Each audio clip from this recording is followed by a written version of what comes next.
May I first take this opportunity on the Western Easter to wish everybody who is celebrating Easter on this day a very happy Easter, and obviously a very good day and a very great holiday.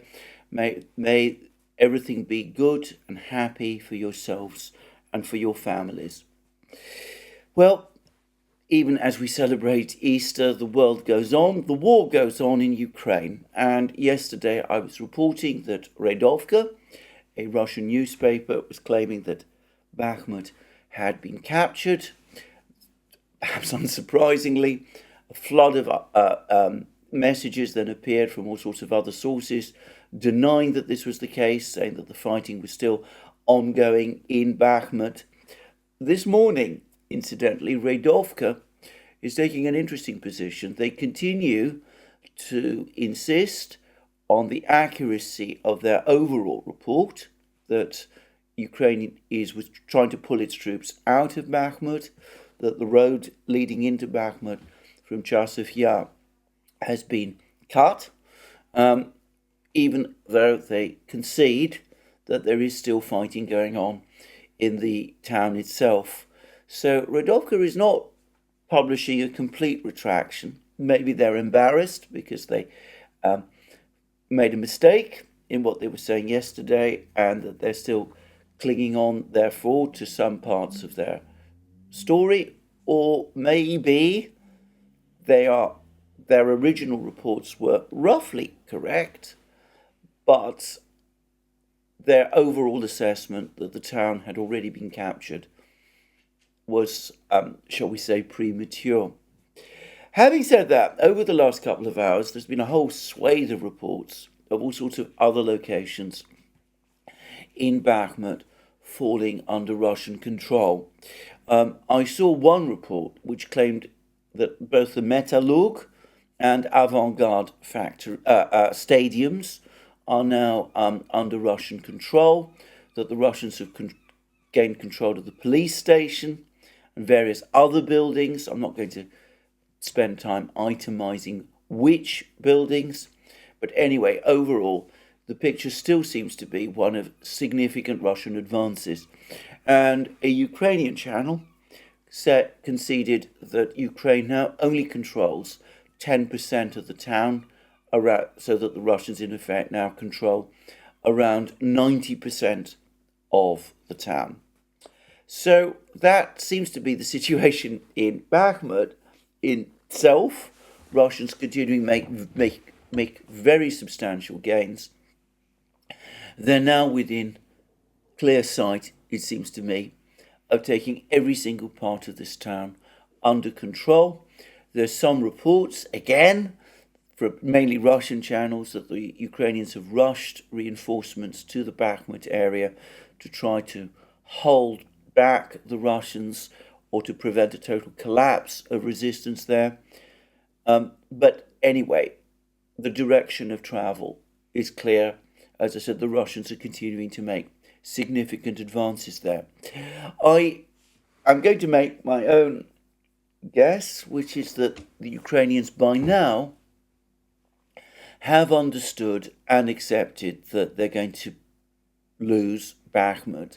General Syrskyi, there's even a rumor that General Syrskyi has finally admitted as much to President Zelensky, that Bakhmut is indeed on the verge of being captured by the Russians, and that the Ukrainians privately understand this very well. I have to say, though, that is not inconsistent with the Ukrainians still mounting a fierce resistance within Bakhmut itself, a kind of rearguard operation, if you will, to allow the bulk of their forces to be withdrawn from the town. Anyway, we will see what happens, but definitely it seems to me that even if Redovka jumped ahead a little yesterday, it's now only a matter of time, a very short time, before Bakhmut is fully cleared of all its defenders by the Russians. Incidentally, there's also reports of continuing fighting, that the Russians continue to press the Ukrainians in the surrounding villages of Bogdanovka and Orekhovo, Vasilyevka, but details about this are very sketchy. There's not very much news from elsewhere on the battle lines. As I said, for the moment, the clear Russian priority, it seems to me, is to wrap the Battle of Bakhmut up, to bring it finally to its conclusion. So, that's what I'm going to say about the battlefields. I no doubt one could say an awful lot more, but I'm not going to discuss it today. As I said, being away from London, I have only a limited amount of time available to me now. I'm going to turn to various reports that have appeared, specifically in the Washington Post. Now, the Washington Post has been reporting quite a lot recently about the war, and it's reporting, for example, that Ukraine is now so short of ammunition that they're having to husband the amount of ammunition they use, that they're having to create all kinds of substitute devices, that they're putting together kind of makeshift bombs to drop from drones because artillery fire is running down. The one thing that did strike me about this particular article in the Washington Post is that it said that Ukraine is firing around 7,000 rounds of ammunition, artillery ammunition a day. The Russians are firing, according to the Washington Post, more than 3 times as much. The 7,000 rounds a day is rather more than was the case a few weeks ago. Now, there have been reports from Russian sources that Ukraine has intensified its shelling over the last few weeks or so, perhaps in some sort of preparation for this offensive that it's preparing. But anyway, there's no real explanation of why there's been this jump from about 3,000 to 5,000 up to 7,000 rounds a day. It could be that the Washington Post is counting other things, other rounds as artillery shells. I mean, I understood the 3,000 to 5,000 to relate to heavy artillery shells. It could be that the Washington Post is treating lighter weapons as artillery, or it could be, as I said, that Ukraine is indeed using more artillery shells at the moment. But anyway, the overall story was of continued very heavy shortages of artillery and of ammunition, and of Ukraine being very short of shells, especially for its Soviet-era guns, in other words, 152mm shells. And by the way, the same is true about shells for the Western guns, of which the Washington Post says that Ukraine doesn't have that many of anyway. Incidentally, and on that front, I should just say, spinning off a program that Alex Christoforou and I have done on the Duran, that the Ukrainian Defense Minister, Alexei Reznikov, has been traveling around Balkan and Mediterranean countries. He's visited Bulgaria, Greece, and Cyprus to try and get deliveries of artillery shells. Now, Bulgaria obviously does have a certain amount of 152mm artillery, or perhaps once did, because it was previously a part of the Warsaw Pact, and it did in fact manufacture 152mm shells at one time. And of course Greece has a sizable military for its size, which is reasonably well equipped with 155mm shells. Cyprus, of course, has a much smaller army altogether. I do find it really rather difficult to understand how the defense minister of Ukraine, on the eve of the Ukrainian offensive, is still running around small countries in the Eastern Mediterranean and the Balkans asking for shells. But there we are. That seems to be the major story. Anyway, the other story in the Washington Post, and indeed in many places now, relates to these big document dumps. There's been a second one, by the way, which I have not had the opportunity to assess. Now, again, we're getting all kinds of reports about how the documents have been distorted, supposedly by the Russians, to inflate Ukrainian casualties, reduce Russian ones. The implication is that it's the Russians who've released these documents, which I think, by the way, is quite likely true. And the further implication is that this is all part of some great disinformation exercise on the eve of the Ukrainian offensive. Well, all I'm going to say about that is that I think these documents are genuine. About that, in fact, I have no doubt, and I don't think that they've been altered or manipulated in any particular way. What they do suggest to me is a complex picture. In some ways, the United States is fairly well informed about Russian military dispositions, which is completely unsurprising. They have very elaborate electronic intelligence systems, signals intelligence. They got many satellites. They got all of those things. So they know where the Russians have their positions, how many troops the Russians have, that sort of thing. They also claims that the United States has penetrated the Russian military and is able thereby to tip off Ukraine about where the Russians are about to launch attacks. The difficulty I have with this, and I'm not saying that the United States hasn't managed in some ways to get information from within the Russian military. Though whether it has spies or not is another question. It's more likely, I would guess, that this is signals intelligence. But the difficulty I have with this is that most of the information that the United States is supposed to have tipped off Ukraine about is information that I'd already figured out myself from open sources. Thus, there was clear indications about the Russians launching particular missile attacks on certain locations. It was not difficult to work out that particular missile attacks were coming. Maybe the United States was able to pinpoint the precise locations that the Russians were going to attack. About that, I don't know. But if so, it seems that information was only given a few hours in advance. I'm going to guess this was achieved through signals intelligence.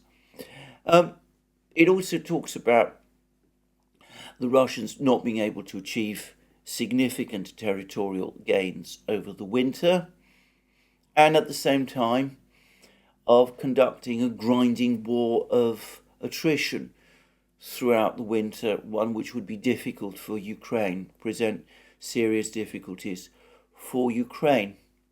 The problem with that is that the Russians themselves, back in October, General Surovikin to be precise, came forward and said that they were not planning to conduct big arrow offensives, that they were going to fortify their lines, build up reserves, and grind the Ukrainians on the battle lines. So I can't help but think that what this looks like is a certain amount of genuine intelligence being combined with open source material and an element of spin as well. But there we go. I suppose this is not unusual in war. I've seen this sort of thing happen many times. Obviously, people like the President of the United States and his staff, they're not to be expected that they read TASS and summaries of interviews in the Russian media by General Surovikin. It's probably the case that they don't read telegram channels, both Russian and Ukrainian. So I can easily imagine that intelligence agencies scoop up all this information, open source and some of it private source, combine it all together, give a certain spin, and pass it on to the White House as in their intelligence summaries. And that makes total sense to me. But anyway, overall, the actual picture remains the same. And it's important to say that whatever the United States thinks it knows about the Russian military, it probably, or in theory, should know more about the Ukrainian military.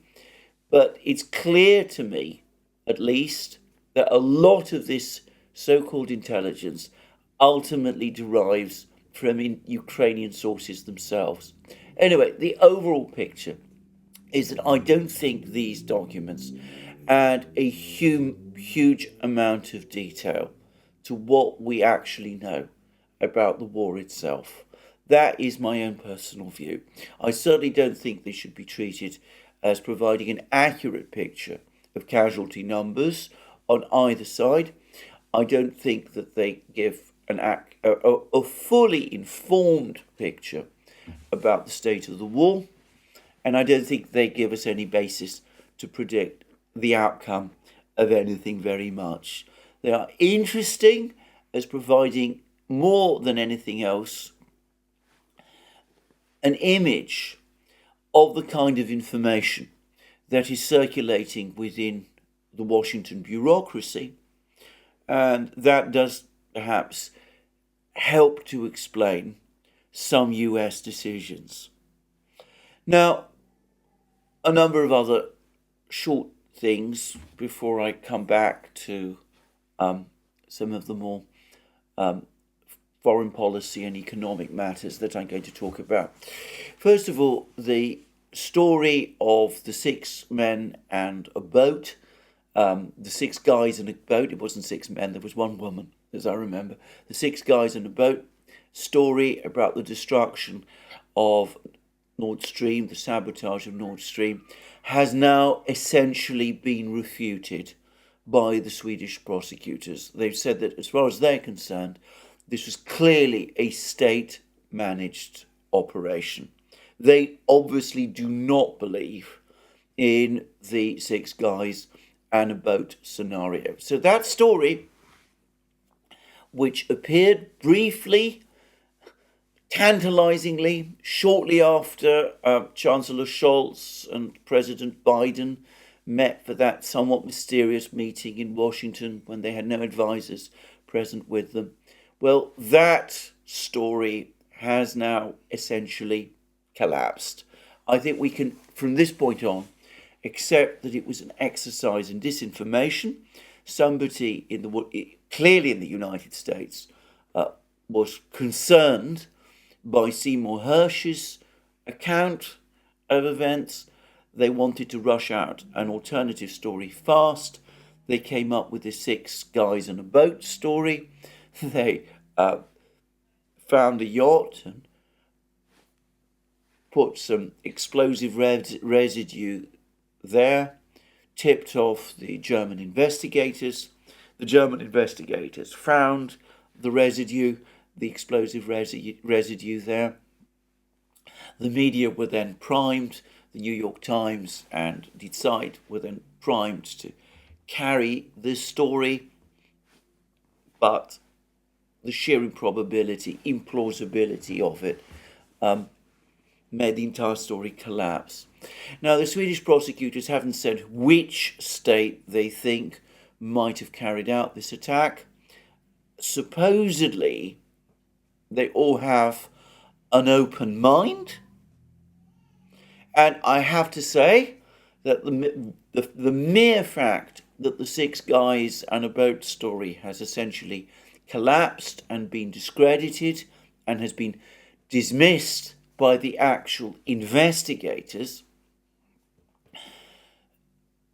doesn't in and of itself, prove that Seymour Hersh's account is true.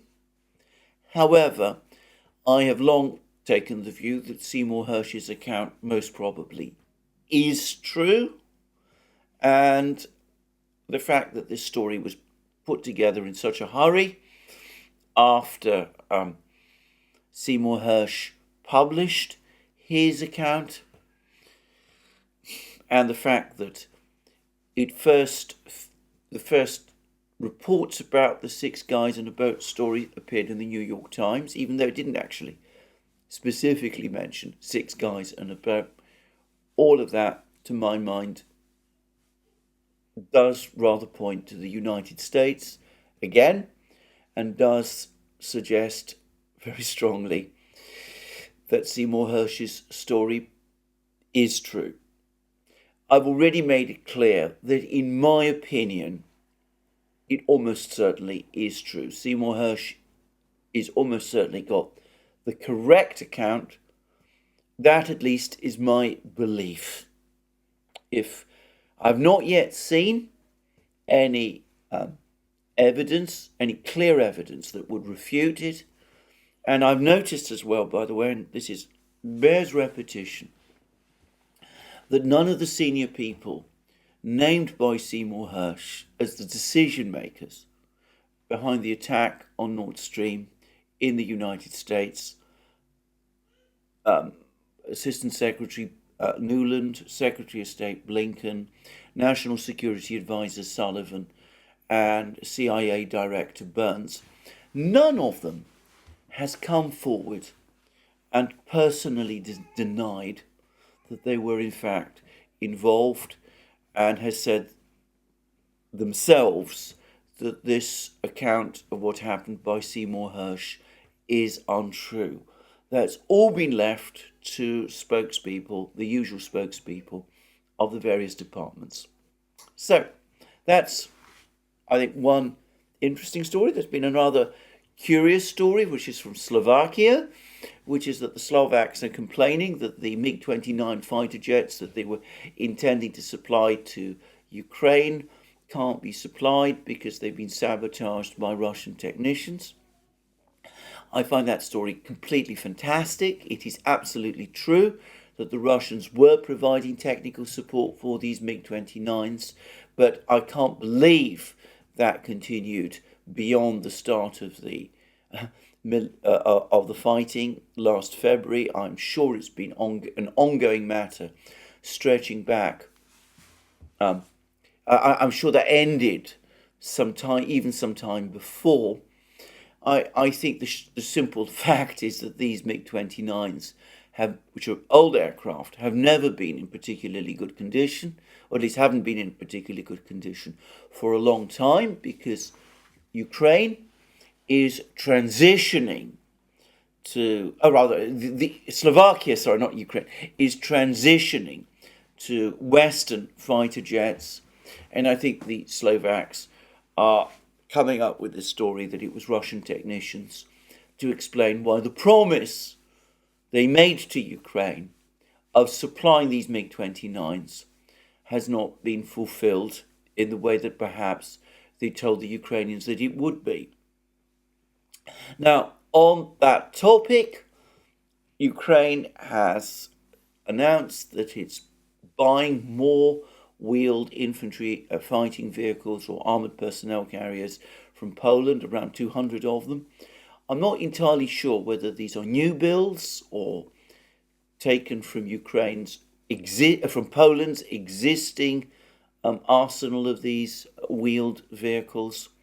If it is the latter, then I really do wonder how many of these wheeled vehicles Poland is going to have left at the end of this, because it seems to me as if they are giving away pretty much everything they've got in that case to Ukraine. If these wheeled vehicles are coming from existing stocks, then all I would say about that is, again, that this is probably too late for an offensive which is likely to start within the next 2 or 3 weeks. Now, there's more one can say about Ukraine. And firstly, Ukraine yesterday launched a missile attack on the town of Feodosia in Crimea. And this was a long-range strike. It was about 250-kilometer strike. So it clearly wasn't done with an ATACMS missile. It almost certainly was done by some type of missile. Sorry, it wasn't done by HIMARS missile. It doesn't seem to have been done by an ATACMS missile, because the United States, it seems, definitely hasn't supplied any such missiles. It could have been done by some missile or cruise missile that Ukraine has itself developed. There's been suggestions that it might have been another Strij drone adapted by Ukraine to serve as a cruise missile. Others are suggesting, perhaps more plausibly, that it was this new Grom air-to-surface missile, presumably launched by an aircraft, which Ukraine supposedly has completed development of. Whatever it was, this missile was shot down by Russia's air defense forces in Crimea. Again, this is an interesting incident. It perhaps suggests that Ukraine is testing Russia's air defenses over Crimea, trying to locate where the particular facilities are positioned, or it could be testing its own missiles, its own weapons in advance of the offensive, or perhaps it was hoping for some kind of lucky strike in a target on Crimea, in Crimea, that would garner it some favourable publicity at a time when the situation in Bakhmut is turning disastrous. Well, I'm not going to speculate, but it shows, this incident does show, that even without the ATACMS, Ukraine does have the capability to launch long-range missile strikes on Crimea using either Strij drones or Grom missiles, whatever. But it also shows that Russia's air defense systems over Crimea are working and are able to shoot down these missiles. Now, on a completely different front, Mr. Ignat, the Ukrainian commander of its air defense, has now admitted that the Russians are now increasingly using long-range, precision-guided glide bombs weighing both 500 kilos and 1,500 kilos, and that these are having very devastating effects on Ukrainian positions that they used against. And Ignat has also said that Ukraine has no ability to intercept these bombs. I think that on the Russian side it is different. I think that the Russians do possess a certain ability to intercept American glide bombs launched by Ukrainian aircraft. Anyway, Ignat has said that the only effective way of countering these glide bombs would be to attack the Russian aircraft that are launching them, and he's again said that for that he needs F-16s, which of course he hasn't got and isn't going to get before the start of this offensive, which is due to take place in 2 to 3 weeks. Whether those F-16 fighter jets would in fact enable Ukraine to shoot down these Russian aircraft that are launching these bombs, well, that is a completely different matter. But anyway, that is what Ignat has said. So the bombing is having an effect, and I've now seen pictures of Sukhoi 34 fighter bombers, Russian Sukhoi 34 fighter bombers, and they do indeed seem to be dropping bombs in the area of Vuhledar. So it's now clear that the Russians, after changing the commander in this part of the battlefront, have started to use their aviation as well to launch airstrikes on Ukrainian positions and air defenses in and around Vuhledar. So we'll see what effect that has, whether it does result in the Russians achieving more effective results in the Vuhledar area, as they've managed to do using bombs in Avdiivka. But I suspect, again, that's going to take a couple of weeks. And in the meantime, the primary Russian focus, as I said, is Bakhmut. I'm going to speculate that once Bakhmut is cleared, the Russians will focus on Avdiivka and Seversk, and perhaps at some point thereafter they'll also decide to finally finish the fighting in Marenka and Vuhledar, a battle which, from a Russian point of view, has been rather difficult. Anyway, that's my summary of the situation in Ukraine. Now, there's more fallout from Macron's trip to China, and it's really quite fascinating to see the contrast between the way in which the Chinese media is covering this visit by Macron, which is trying to put the most positive spin on the visit as possible, implying that Macron came along and the trip was, from a Chinese point of view, a success. It consolidated China's relationship with the EU, that positive results were achieved, with a very bitter reaction that there's now increasingly been about this trip in the West. And there's now talk, really very bizarre talk, that Macron has actually betrayed the United States by going to China. And I have to say, this seems extraordinary to me, and that his meetings with China, his attempts to maintain a good relationship with China, to develop a dialogue with China, that these are all in some way a betrayal of the US, of the relationship between France and the United States, and between Europe and the United States. And this has been coupled by further attacks on Germany.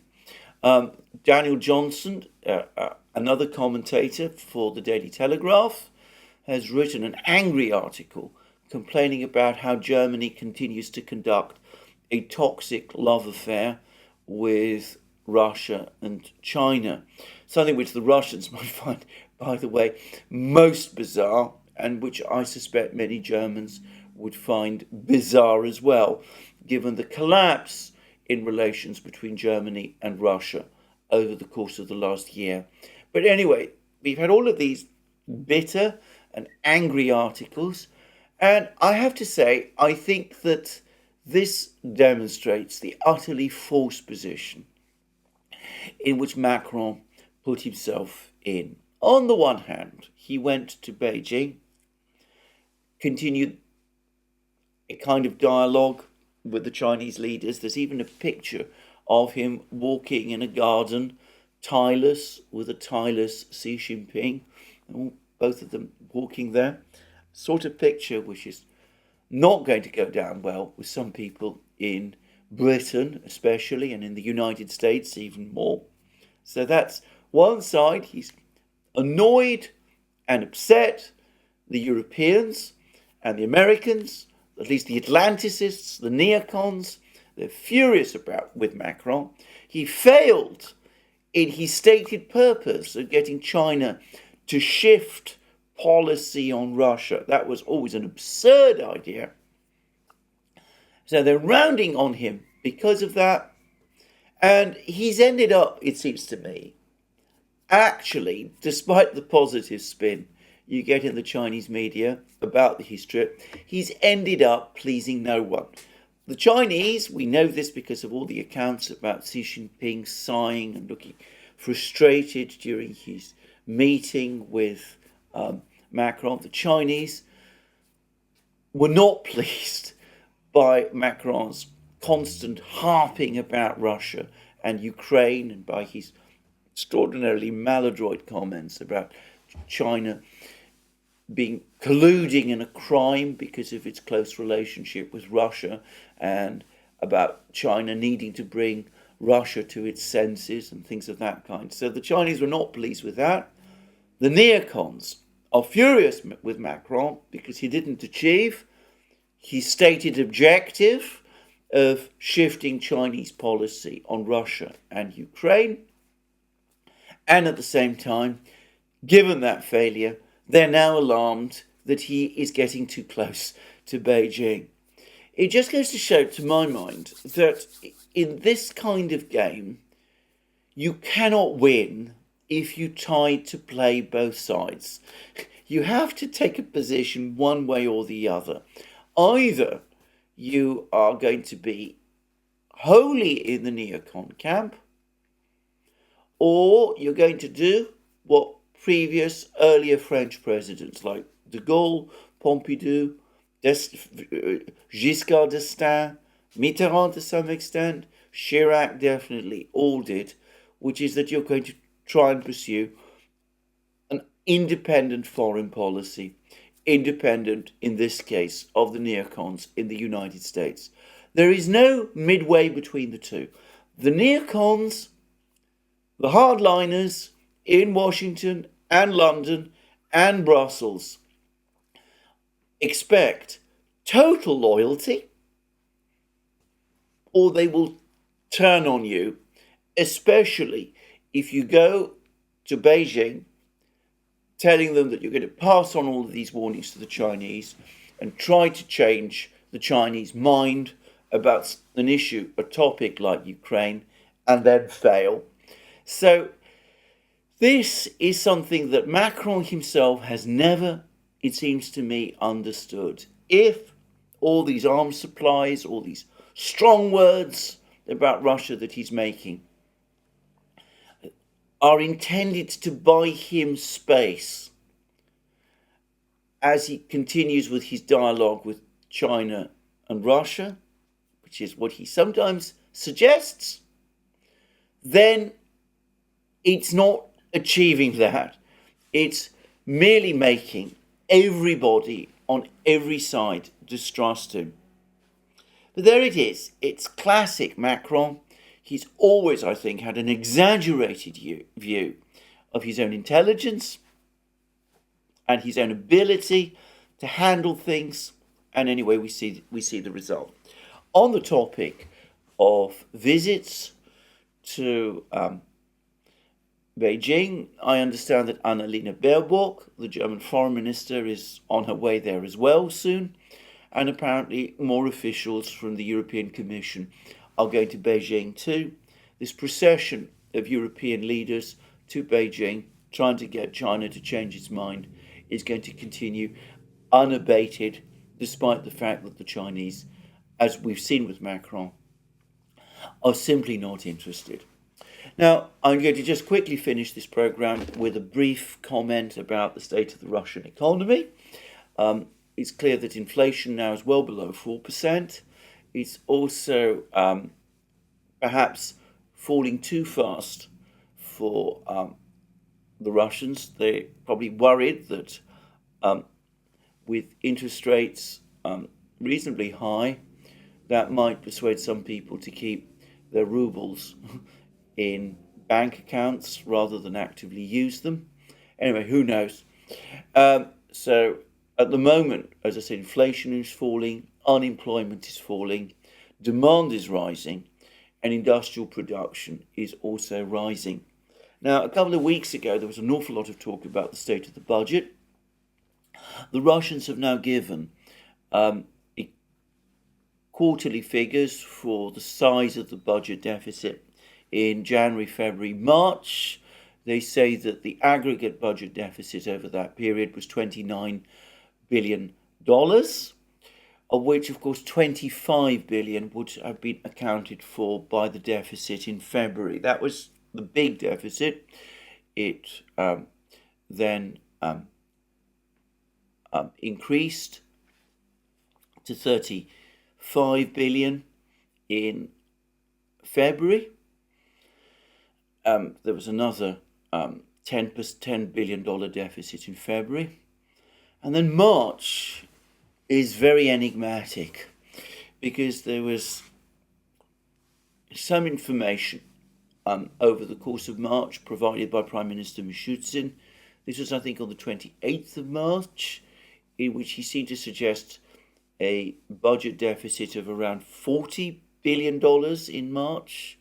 Then the following day, early in April, the Russian Finance Minister Anton Siluanov said that on the last day of March, the Russian Finance Ministry had received a big payment of $32 billion, which obviously reduced the deficit further.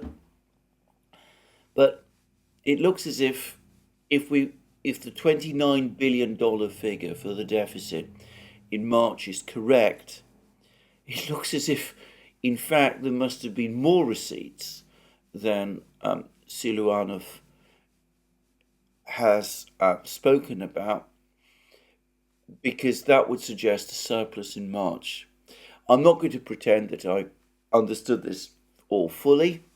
I would just say again that this is not, to my mind, a particularly important issue, but Siluanov, for what it's worth, has said that one of the reasons for the deficit in January, February, was accelerated spending in those months. He says that this is going to fall. He's confirmed that tax receipts from the oil and gas sector have been around 45% down from last year. As I've said already, that was almost certainly agreed with the industry before the beginning of the year, whilst the budget plan was being worked out. But he also said that he expects oil and gas receipts to grow over the course of the year. And he says that the finance ministry is still marking in a total budget deficit of 2% of GDP. Well, as I said, I don't pretend that I have a clear understanding of what happened in March, but it's clear, whatever it is, it was that the Russians have their situation, their budget under control. Now, the other thing that, again, lots of people are talking about is that there's been a significant softening of the ruble over the last 2 weeks. It's now trading, last time I saw it was around $81 to 81 rubles to the dollar. There's actually a very simple explanation for this, and it's been pouring in since December, and this is the recovery of demand in Russia. And the recovery of demands is leading to a surge in imports at the same time that revenue from oil exports has fallen. And the Russians always respond to these kind of situations by letting the ruble fall in value. This is actually Russian policy. It's a well-established policy. Some people refer to it as a dirty float. Well, there you go. I don't know why it's particularly dirty. But the idea is, if your deficit, if your trade balance, your surplus starts to decline, you let your currency, your currency, its exchange rate to the dollar fall, and not just the dollar now, but also the RMB fall. That makes your exports, that increases the amount of money in terms of foreign currency. Well, it increases rather the value, the ruble value of your exports, and it makes your imports more expensive, thereby to some extent choking off imports. People should not spend any more than I think they should spend too much time stressing about deficits. They shouldn't spend too much time stressing about these sort of ruble movements. This is not like what happened in March last year, when following the sanctions, there were people were going to the banks and were trying to convert their rubles into dollars because they were afraid that the sanctions might result in some kind of financial collapse. That cannot happen because the Russian government in March last year took steps, imposed capital controls to prevent that, and they're able to prevent it at the moment. And obviously the overall state of the economy with falling inflation would not encourage people, and by the way, fairly high interest rates would not encourage people to rush to their banks and change rubles into dollars or RMB or whatever anyway. So as I said, you look at the major macroeconomic indicators, they point to a continued recovery. As I said, don't fully understand what happened to the budget in March. It could be that they did achieve some kind of a surplus, which is not impossible. But as I said, I'm going to wait until I have more complete figures before I know for certain. But overall, the budget situation is under control, and the situation with the ruble is no different from what it has often been. So that's me for today. More from me soon. No doubt we'll be discussing further what's happening in Bakhmut and other places. But that is me for the day, and have a very good day. And to repeat again, a very happy Easter to you all. And remember, you can find all our videos on our various platforms: Locals, Rumble, BitChute, ODYSEE, Rockfin and Telegram. You can support our work via Patreon and Subscribestar. Go to our shop and check out the great things that you will find there: magic mugs, hats, hoodies, t-shirts, sweatshirts, rucksacks, all those great things. And last but not least, if you've liked this video, please tick the like button and check your subscription to this channel.